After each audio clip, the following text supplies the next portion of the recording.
ನಮಸ್ಕಾರ, good morning. 30 ನಿಮಿಷ 30 ಸುದ್ದಿಗೆ ಸ್ವಾಗತ. ನಾನು ಪೃಥ್ವಿರಾಜ್ ಹಾರನಹಳ್ಳಿ. 30 ನಿಮಿಷ 30 ಸುದ್ದಿಯಲ್ಲಿ ನಿನ್ನೆ ಆಗಿರುವಂಥದ್ದು, ಇವತ್ತು ಆಗಬಹುದಾದಂಥ ಪ್ರಮುಖ ಬೆಳವಣಿಗೆಗಳ ಸುದ್ದಿಗಳನ್ನು ಒಂದೊಂದಾಗಿ ನಿಮ್ಮ ಮುಂದೆ ಇಡ್ತಾ ಹೋಗ್ತೀನಿ, ನೋಡ್ತಾ ಹೋಗೋಣ. ರಾಜ್ಯ ಸರ್ಕಾರದ ಮಹತ್ವಾಕಾಂಕ್ಷಿ ಯೋಜನೆಯಾದಂಥ ಅನ್ನಭಾಗ್ಯಕ್ಕೆ ಕೇಂದ್ರ ಸರ್ಕಾರ ಅಕ್ಕಿ ನೀಡದೆ ದ್ವೇಷ ರಾಜಕಾರಣ ಮಾಡ್ತಾ ಇದೆ ಅಂತ ಆರೋಪಿಸಿ ಕಾಂಗ್ರೆಸ್ ನಾಯಕರು ಇಂದು ಪ್ರತಿಭಟನೆಗೆ ಕರೆ ನೀಡಿದ್ದಾರೆ. ಕೇಂದ್ರದ ನಡೆಯನ್ನ ಖಂಡಿಸಿ ಇಂದು ಎಲ್ಲ ಜಿಲ್ಲಾ ಕೇಂದ್ರದಲ್ಲಿ ಪ್ರತಿಭಟನೆ ಮಾಡಲಿಕ್ಕೆ ಕಾಂಗ್ರೆಸ್ ಮುಂದಾಗಿದೆ. ಈ ಬಗ್ಗೆ ಮಾತನಾಡಿರುವಂಥ ಡಿ.ಕೆ. ಶಿವಕುಮಾರ್, ಬಡವರಿಗೆ ಅಕ್ಕಿ ನೀಡದೆ ಕೇಂದ್ರ ತೊಂದರೆ ನೀಡಲಿಕ್ಕೆ ಹೊರಟಿದೆ. ಅಕ್ಕಿ ನೀಡಲಿಕ್ಕೆ ನಿಯಮ ಪದ್ಧತಿ ಇದೆ, ಪುಕ್ಕಟ್ಟೆ ಏನು ಕೊಡಲ್ಲ ಅಂತ ಕಿಡಿಕಾರಿದ್ದಾರೆ. ಕೇಂದ್ರ ಸರ್ಕಾರ ನಮ್ಗೆ ಯಾರಿಗೂ ನಮ್ಮ ಬಡವರಿಗೆ ಅಕ್ಕಿ ಕೊಡಬಾರ್ದು ಅಂತೇಳಿ ಅವರು ನಮಗೆ ತೊಂದರೆ ಕೊಡ್ಲಿಕ್ಕೆ ಹೊರಟಿದ್ದಾರೆ. ನಾವೇನು ಅವ್ರ ಹತ್ರ ಪುಕ್ಸಟ್ಟೆ ಕೊಡಿ ಅಂತ ಕೇಳ್ತಾ ಇಲ್ಲ. ಒಂದು ಪದ್ಧತಿ ಇದೆ, ಮೊದಲಿಂದ ಕೂಡ ಒಂದು ಅವರ ಗೋಡನ್ನಲ್ಲಿ ಅವರು ಏನು ಪ್ರೊಕ್ಯೂರ್ ಮಾಡ್ತಿದ್ರು, ಅವ್ರ ಹತ್ರ ಅಕ್ಕಿನೂ ಇತ್ತು, ಅಕ್ಕಿನೂ ಕೊಡ್ತೀವಿ ಅಂತ ಹೇಳಿದ್ರು. ಈಗ ವಿಡ್ರಾ ಮಾಡಿದ್ದಾರೆ. ಸೊ ಅದಕ್ಕೆಲ್ಲ ಜಿಲ್ಲಾ ಕೇಂದ್ರದಲ್ಲೂ ಕೂಡ ನಾವು ಪ್ರತಿಭಟನೆಯನ್ನು ಕಾಂಗ್ರೆಸ್ ಪಕ್ಷ ವತಿಯಿಂದ ಮಾಡ್ತಾರೆ. ಇನ್ನು ಕಾಂಗ್ರೆಸ್ ನಾಯಕರ ಪ್ರತಿಭಟನೆಗೆ ಬಿಜೆಪಿ ನಾಯಕರು ಕಿಡಿಕಾರ್ತಿದ್ದಾರೆ. ಅಕ್ಕಿ ವಿಷಯದಲ್ಲಿ ಬಿಜೆಪಿ ಮೇಲೆ ಗೂಬೆ ಕೂರಿಸಬೇಡಿ ಅಂತ ಅಶೋಕ್ ಹಾಗೂ ಆರ್ಗ ಜ್ಞಾನೇಂದ್ರ ಕಿಡಿಕಾರಿದ್ದಾರೆ. ಗ್ಯಾರಂಟಿಗಳಲ್ಲಿ ಅವರು ಹೇಳಿದ್ರು ಎಲ್ಲ ಫ್ರೀ ಫ್ರೀ ಅಂತ ಹೇಳಿದ್ರು. ಈಗ ಅದಕ್ಕೆಲ್ಲ ಕಂಡೀಷನ್ಗಳು ಆಗ್ತಾ ಇದ್ದಾರೆ. ಕೆಲವಂತೂ ಆಗದೇ ಇರೋವಂಥ ಒಂದು ಗ್ಯಾರಂಟಿಯನ್ನು ಕೊಟ್ಟಿದ್ದಾರೆ.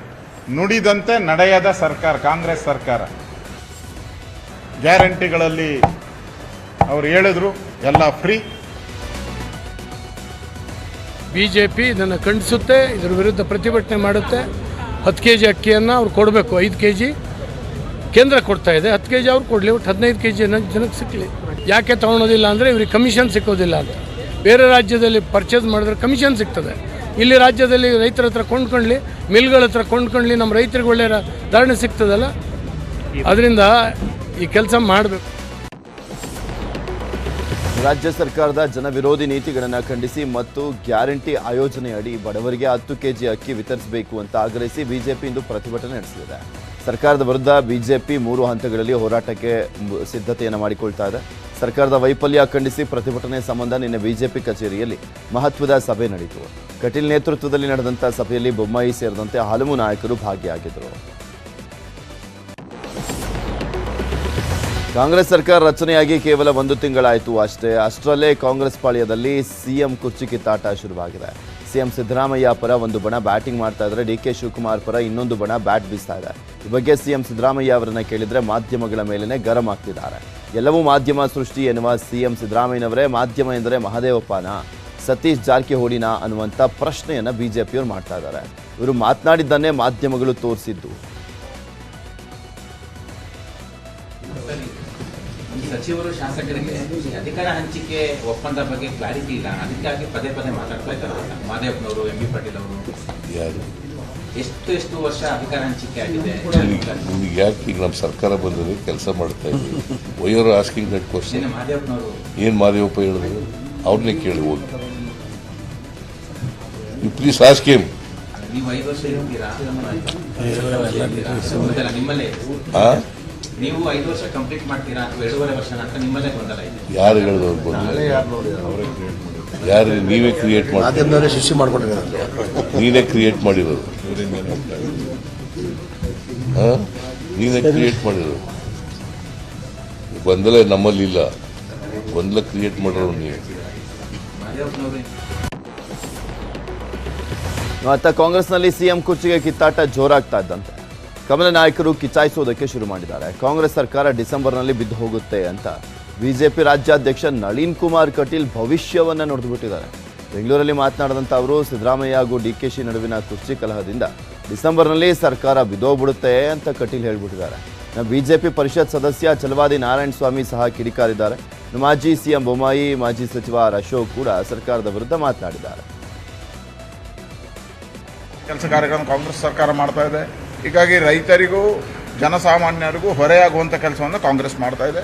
ಕರ್ನಾಟಕದಲ್ಲಿ ಭಾರತೀಯ ಜನತಾ ಪಾರ್ಟಿ ಇದ್ದಾಗ ದಿವಸ ಕರೆಂಟ್ ಇತ್ತು, ಇವತ್ತು ಕರೆಂಟು ಕಡಿತಗಳಾಗ್ತಾ ಇದ್ದಾವೆ. ಲೋಡ್ ಶೆಡ್ಡಿಂಗ್ ಅಂತ ಹೇಳೋ ಕಾರಣಕ್ಕೋಸ್ಕರ ಬಿಲ್ಲಿನಲ್ಲಿ ಆ ರೀತಿಯ ಹೊಡೆತವನ್ನು ಕೊಡ್ತಾ ಇದ್ದಾರೆ. ಈಗಾಗಲೇ ಮಳೆ ಹಿಂದಕ್ಕೆ ಹೋದ ಕಾರಣ ಕರಾವಳಿ ಜಿಲ್ಲೆಗಳಲ್ಲಿ, ಬೇರೆ ಬೇರೆ ಜಿಲ್ಲೆಗಳಲ್ಲಿ ಗದ್ದೆಗಳಿಗೆ, ಅಡಿಕೆ ತೋಟಗಳಿಗೆ ನೀರಿಲ್ಲ, ಕರೆಂಟ್ ಹಾಕಲಿಕ್ಕೂ ಪಂಪ್.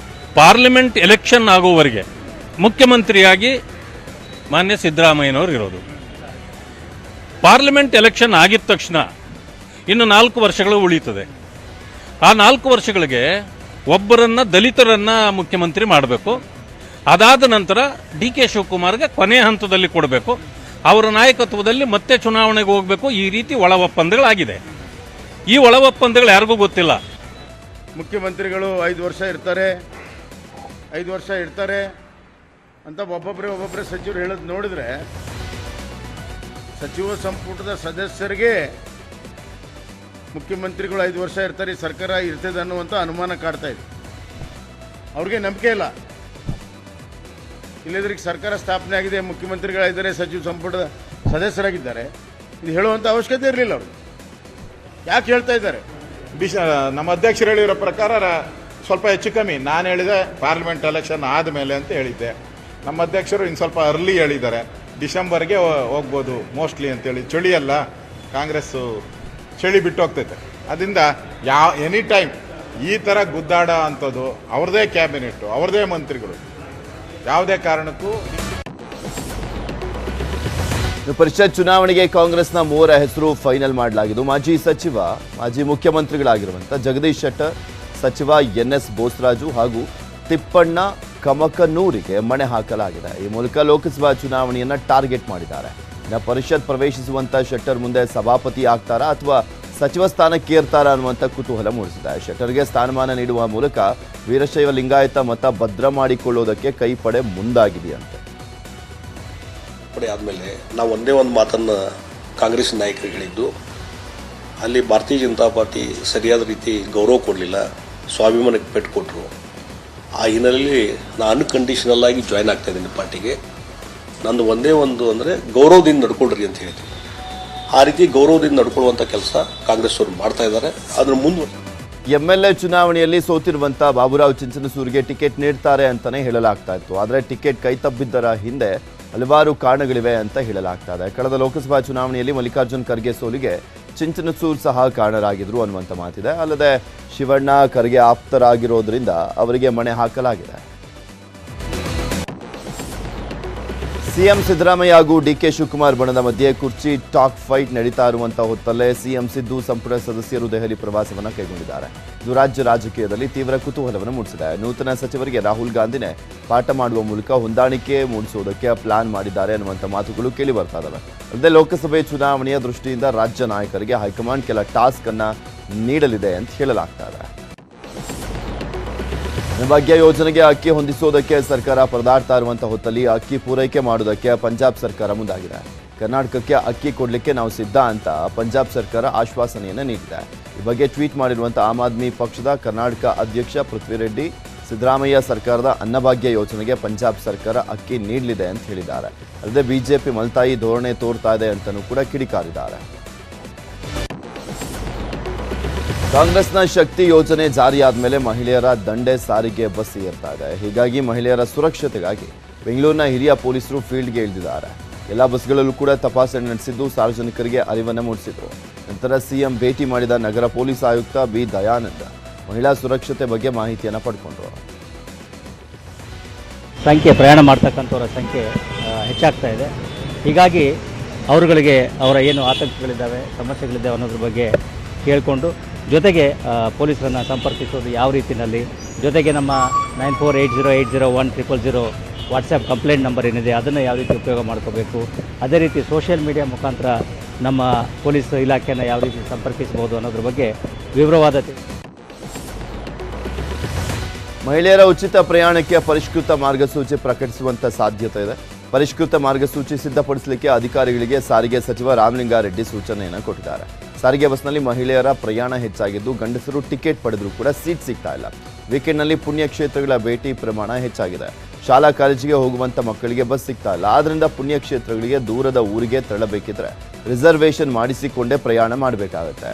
ಗಂಡಸರಿಗೆ ಶೇಕಡ 50% ಆಸನ ಮೀಸಲಿಡುವಂಥ ಸಾಧ್ಯತೆ ಇದೆ. ಗೃಹಜ್ಯೋತಿ ಯೋಜನೆಯ ಅರ್ಜಿ ಸಲ್ಲಿಕೆಗೆ ಜನ ಪರದಾಟವನ್ನು ಮಾಡ್ತಿದ್ದಾರೆ. ರಾಜ್ಯದ ಬಹುತೇಕ ಕಡೆಗಳಲ್ಲಿ ಮೇಲಿಂದ ಮೇಲೆ ಸರ್ವರ್ ಡೌನ್ ಆಗ್ತಾ ಇದೆ. ಇದರ ಮಧ್ಯೆನೂ ಕೂಡ ನಿನ್ನೆ ಬೆಂಗಳೂರಲ್ಲಿ 1,06,958 ಮಂದಿ ನೋಂದಣಿಯನ್ನು ಮಾಡಿಸಿದ್ದಾರೆ. ಬೆಂಗಳೂರು 1, ಕರ್ನಾಟಕ 1ಗೆ ಹಾಗೂ ಗ್ರಾಮ 1ಗಳಲ್ಲಿ ಜನ ಕ್ಯೂ ನಿಂತು ಅರ್ಜಿಯನ್ನು ಸಲ್ಲಿಸ್ತಾ ಇದ್ದಾರೆ. ಮೊನ್ನೆ 55,000 ಜನ ಅರ್ಜಿ ಸಲ್ಲಿಕೆ ಮಾಡಿದ್ರು. ರಾಜ್ಯ ಸರ್ಕಾರ ಏನೋ ಗೃಹ ಜ್ಯೋತಿ ಹೆಸರಿನಲ್ಲಿ 200 ಯೂನಿಟ್ ಫ್ರೀ ಕರೆಂಟ್ ಕೊಡ್ತಿದ್ದೇವೆ ಅಂತ ಹೇಳ್ತಾ ಇದೆ, ಅಪ್ ಟು 200 ಯೂನಿಟ್ವರೆಗೂ. ಆದರೆ ಈ ತಿಂಗಳ ಬಿಲ್ ನೋಡಿ ಜನ ಔಹಾರಿ ಹೋಗಿದ್ದಾರೆ. ಬಹುತೇಕರಿಗೆ ಡಬಲ್ ತ್ರಿಬಲ್ ಬಿಲ್ ಬಂದಿದೆ ಅಂತ ಇಂಧನ ಇಲಾಖೆ ವಿರುದ್ಧ ಆಕ್ರೋಶವನ್ನು ಹೊರಹಾಕ್ತಾ ಇದ್ದಾರೆ.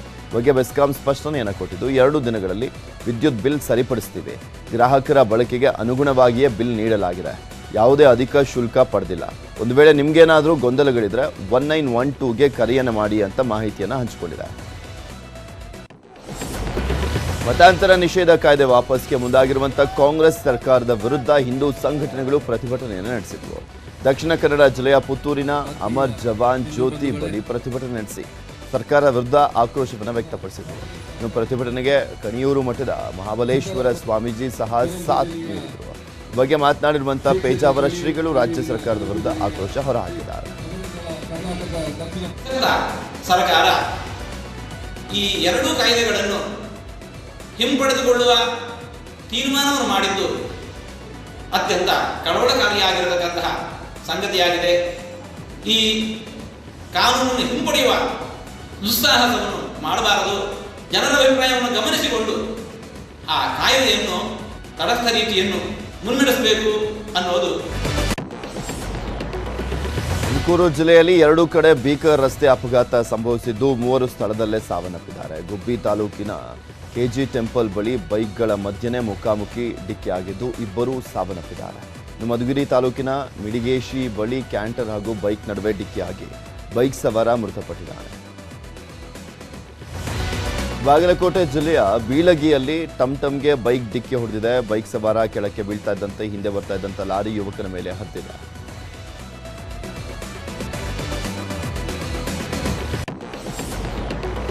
ಮುಂಬೈನಲ್ಲಿ ಹಾಲಿಡೇ ಹೋಮ್ ಬುಕ್ ಮಾಡುವುದಾಗಿ ನಂಬಿಸಿ ಲಕ್ಷಾಂತರ ರೂಪಾಯಿ ವಂಚನೆ ಮಾಡಿದಂಥ ಘಟನೆ ಹುಬ್ಬಳ್ಳಿಯಲ್ಲಿ ನಡೆದಿದೆ. ಭವಾನಿ ನಗರದ ನಿವೃತ್ತ ಬ್ಯಾಂಕ್ ನೌಕರ ಉದಯ್ ಕುಮಾರ್ಗೆ 7,74,000 ಹಣ ಟೋಪಿ ಹಾಕಿದ್ದಾರೆ. ಕೆನರಾ ಬ್ಯಾಂಕ್ನ ವ್ಯವಸ್ಥಾಪಕ ಅಂತ ಪರಿಚಯಿಸಿಕೊಂಡಿದ್ದಂಥ ವ್ಯಕ್ತಿಯೊಬ್ಬ ಹಾಲಿಡೇ ಹೋಮ್ ಬುಕ್ ಮಾಡುವುದಾಗಿ ನಂಬಿಸಿ ಹಣವನ್ನು ಎಗರಿಸಿದ್ದಾನೆ. ವಿಜಯಪುರ ಜಿಲ್ಲೆಯ ಬಬಲೇಶ್ವರ ತಾಲೂಕಿನ ಕಾರ್ಜೋಳ ಬಳಿಯ ಬಸವೇಶ್ವರ ಸಕ್ಕರೆ ಕಾರ್ಖಾನೆ ವಿರುದ್ಧ ಕಬ್ಬು ಬೆಳೆಗಾರರು ರೊಚ್ಚಿಗೆದ್ದಿದ್ದಾರೆ. 35 ಕೋಟಿ ಬಾಕಿ ಉಳಿಸಿಕೊಂಡಿರುವಂಥ ಬಸವೇಶ್ವರ ಸಕ್ಕರೆ ಕಾರ್ಖಾನೆ ಮಾಲೀಕರು ಜೂನ್ 18ರ ಒಳಗಾಗಿ ಹಣ ಕೊಡುವುದಾಗಿ ಭರವಸೆಯನ್ನು ಕೊಟ್ಟಿದ್ರು. ಆದರೆ ಕೊಟ್ಟ ಗಡುವು ಮುಗಿದರೂ ಕೂಡ ಬಾಕಿ ಹಣ ನೀಡಿಲ್ಲ. ಹೀಗಾಗಿ ರೈತರು ಪ್ರತಿಭಟನೆಯನ್ನು ನಡೆಸಿದ್ದಾರೆ. ರೈತರ ಆಕ್ರೋಶದಿಂದಾಗಿ 100 ವಾಹನಗಳು ಸಾಲುಗಟ್ಟಿ ನಿಂತಿದ್ದವು.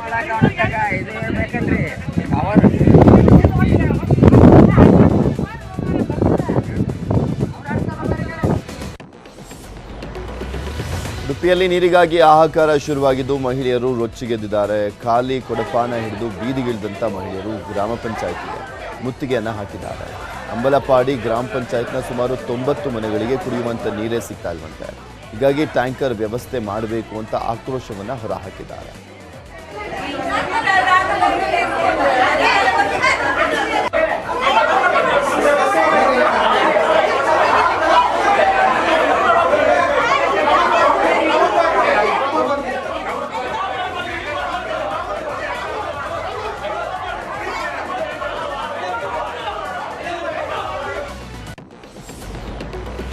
ರಾಯಚೂರು ಜಿಲ್ಲೆಯ ಲಿಂಗಸಗೂರಿನ ಗುಂಡಸಾಗರ ಗ್ರಾಮದಲ್ಲಿ ಮಳೆಗಾಗಿ ಗ್ರಾಮಸ್ಥರು ರಾತ್ರಿಯಿಡೀ ಭಜನೆ ಪ್ರಾರ್ಥನೆ ಮಾಡಿದ್ದಾರೆ.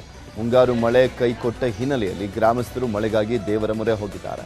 ಗ್ರಾಮದ ಬಸವೇಶ್ವರ ದೇವರಿಗೆ 101 ಬಿಂದಿಗೆ ನೀರಿನಿಂದ ಅಭಿಷೇಕ ಮತ್ತು ಪ್ರಾರ್ಥನೆಯನ್ನು ನೆರವೇರಿಸಿದರು.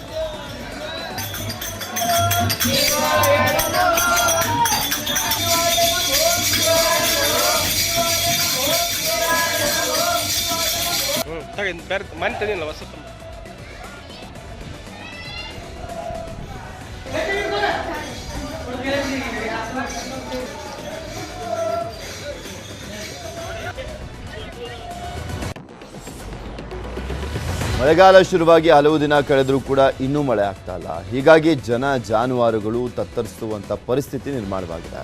ಹಾವೇರಿಯ ಅರಳೇಶ್ವರ ಗ್ರಾಮದ ರೈತನೊಬ್ಬ ಮಾನವೀಯ ಕಾರ್ಯವನ್ನು ಮಾಡ್ತಾ ಇದ್ದಾರೆ. ಸ್ವಂತ ಬೋರ್ನಿಂದ ಬತ್ತಿದಂಥ ಕೆರೆಗೆ ನೀರು ಹರಿಸ್ತಾ ಇದ್ದಾರೆ. ಈ ಮೂಲಕ ಜಾನುವಾರುಗಳ ದಾಹವನ್ನು ನೀಗಿಸುವಂತ ಕಾರ್ಯವನ್ನು ಮಾಡ್ತಾ ಇದ್ದಾರೆ. ದನ ಕರಿಗೆ ನೀರು ಸಿಗಲ್ಲ, ಅದ್ರ ಸಂಬಂಧ ಪ್ರಾಣಿ ಪಕ್ಷಿ ಹಕ್ಕಿ ಪಕ್ಕಿ ಕುಡ್ತಾವಂತಂದ ಬಿಟ್ಟಿದ್ವಿ ನೀರು. ಎಲ್ಲ ಕೆರೆ ಬಾವಿ ಎಲ್ಲ ಬಚ್ಚಿಬಿಟ್ಟಿದ್ವು. ಹಂಗಾರೆ ಇದೊಂದು ಕೆರೆ ಖಾಲಿ ಐತಿ ಅಂತಂದು ದನ ಕರಿಗೆ ನೀರು ಬಿಟ್ಟಂಗ್ರಿ.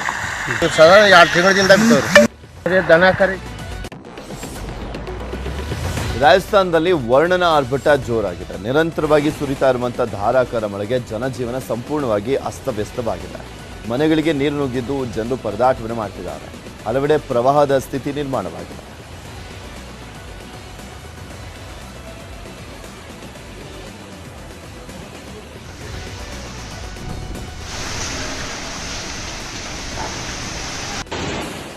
ಇನ್ನು ಅಸ್ಸಾಂನಲ್ಲೂ ಭಾರೀ ಮಳೆಯಿಂದ ನದಿಗಳು ಉಕ್ಕಿ ಹರಿತಾ ಇದ್ದಾವೆ. ಹಲವು ಗ್ರಾಮಗಳು ಮಳೆಯಿಂದ ಜಲಾವೃತವಾಗಿದ್ದು ಮನೆ ಮಠ ಕಳೆದುಕೊಂಡು ಜನರು ಕಂಗಾಲಾಗಿದ್ದಾರೆ.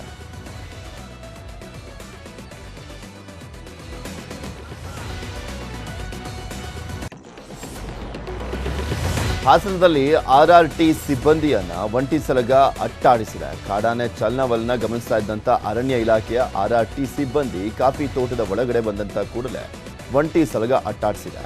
ಹಾಸನ ಜಿಲ್ಲೆಯ ಸಕಲೇಶಪುರ ತಾಲೂಕಿನ ಕಿರೇಹಳ್ಳಿ ಗ್ರಾಮದಲ್ಲಿ ಈ ಘಟನೆ ನಡೆದಿದೆ. ಅದ್ರ ಸಂಬಂಧ ಪ್ರಾಣಿ ಪಕ್ಷಿ ಹಕ್ಕಿ ಪಕ್ಕಿ ಕುಡ್ತಾವಂತಂದ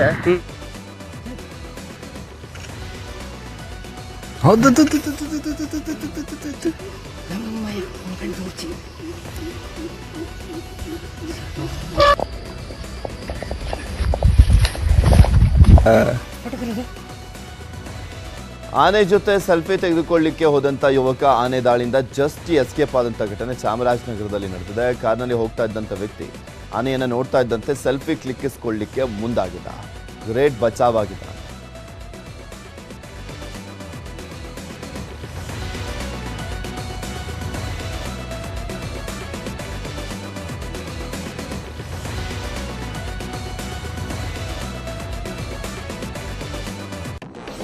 ಪ್ರಧಾನಮಂತ್ರಿ ನರೇಂದ್ರ ಮೋದಿ ಇಂದಿನಿಂದ 4 ದಿನ ಅಮೆರಿಕ ಮತ್ತು 2 ದಿನ ಈಜಿಪ್ಟ್ ಪ್ರವಾಸವನ್ನ ಕೈಗೊಳ್ಳಲಿದ್ದಾರೆ. ಇದು ಮೋದಿ ಅವರ ಐತಿಹಾಸಿಕ ಪ್ರವಾಸವಾಗಲಿದ್ದು ಹಲವು ಪ್ರಥಮಗಳಿಗೆ ಸಾಕ್ಷಿಯಾಗಲಿದೆ. ಮೋದಿ ಅವರಿಗೆ ಅಮೆರಿಕ ಸರ್ಕಾರವೇ ಈ ಸಲ ಭೇಟಿಗೆ ಆಹ್ವಾನವನ್ನು ನೀಡಿತು. ಅಮೆರಿಕದ ಆಹ್ವಾನಿತರಾಗಿ ಅಲ್ಲಿಗೆ ಭೇಟಿಯನ್ನು ನೀಡ್ತಾ ಇರುವಂತಹ ಭಾರತದ 2ನೇ ಪ್ರಧಾನಿ ಎಂಬ ಹೆಗ್ಗಳಿಕೆಗೆ ಪಾತ್ರರಾಗಲಿದ್ದಾರೆ. ಜೊತೆಗೆ ಅಮೆರಿಕ ಅಧ್ಯಕ್ಷ ಜೋ ಬೈಡನ್ ಅವರಿಂದ ಆಹ್ವಾನವನ್ನು ಪಡೆದು ಅಮೆರಿಕಕ್ಕೆ ಭೇಟಿ ನೀಡ್ತಾ ಇರುವಂತಹ 3ನೇ ವಿಶ್ವದ ನಾಯಕ ಎನಿಸಿಕೊಳ್ಳಲಿದ್ದಾರೆ. ಇನ್ನೊಂದು ಕಡೆ ಅಮೆರಿಕ ಸಂಸತ್ತನ್ನು ಉದ್ದೇಶಿಸಿ 2ನೇ ಸಲ ಭಾಷಣ ಮಾಡಿರುವಂತಹ ಭಾರತದ ಮೊದಲ ಪ್ರಧಾನಿ ಎಂಬ ಕೀರ್ತಿಗೂ ಕೂಡ ಮೋದಿ ಭಾಜನರಾಗಿದ್ದಾರೆ. ಇದು ಪ್ರಧಾನಿಯಾಗಿ ಮೋದಿ ಅಮೆರಿಕಕ್ಕೆ ನೀಡಲಿರುವಂತಹ 7ನೇ ಭೇಟಿಯಾಗಲಿದೆ. ಇನ್ನು ಅಮೆರಿಕ ಭೇಟಿ ಬಳಿಕ ಜೂನ್ 24ರಂದು ಪ್ರಧಾನಮಂತ್ರಿ ನರೇಂದ್ರ ಮೋದಿ ಈಜಿಪ್ಟ್ ಭೇಟಿ ನೀಡಲಿದ್ದಾರೆ. ಮೋದಿ ಈಜಿಪ್ಟ್ ದೇಶಕ್ಕೆ ತೆರಳುತ್ತಾ ಇರುವಂತಹ ಮೊದಲು ಭಾರತದ ಪ್ರಧಾನಿ ಎನಿಸಿಕೊಳ್ಳಿದ್ದಾರೆ. ಇನ್ನು ನಾಳೆ ವಿಶ್ವಸಂಸ್ಥೆಯಲ್ಲಿ ಯೋಗ ದಿನಾಚರಣೆಯಲ್ಲಿ ಮೋದಿ ಭಾಗಿಯಾಗಲಿದ್ದಾರೆ.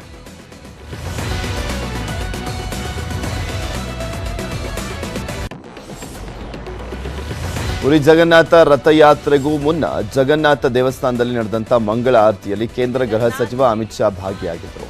ಈ ಬಾರಿ ಜಗನ್ನಾಥನ ರಥಯಾತ್ರೆಯು ಜೂನ್ 23ರಂದು ನಡೆಯಲಿದೆ.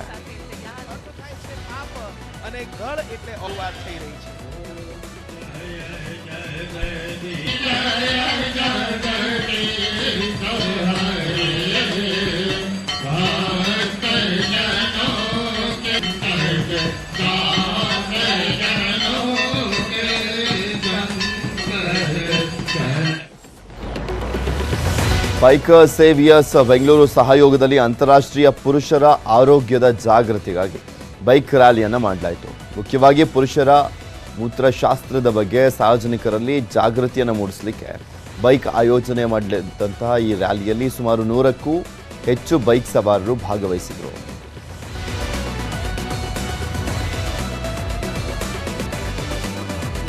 ಇದು ರಾಜಾಜಿನಗರದ NU ಆಸ್ಪತ್ರೆಯಿಂದ ಪದ್ಮನಾಭನಗರ ಶಾಖೆಯವರೆಗೂ ರ್ಯಾಲಿ ಸಾಕ್ತು.